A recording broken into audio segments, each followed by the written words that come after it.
Welcome to the Tech Egg. Don't get scrambled. Enjoy the video. You start by installing Nmap and verifying it's callable. Run the Windows installer as administrator, then open PowerShell as admin. Once done, type Nmap v to confirm the version. This proves the binary and path are correct.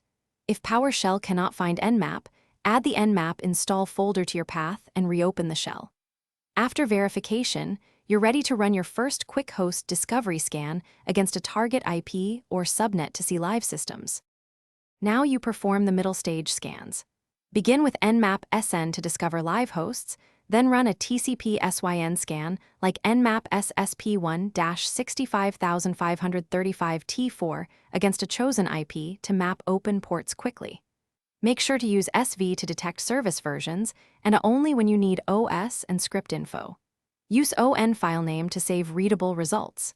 If scans are slow, increment timing to T4, but finish by analyzing the saved scan output and acting on findings.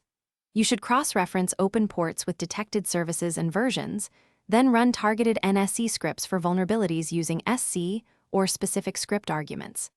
Export XML with OX for integration with tools. If scans show no hosts or no open ports, make sure you ran PowerShell as administrator and that Windows firewall or endpoint protection isn't blocking probes. If needed, use PN to skip host discovery and retry.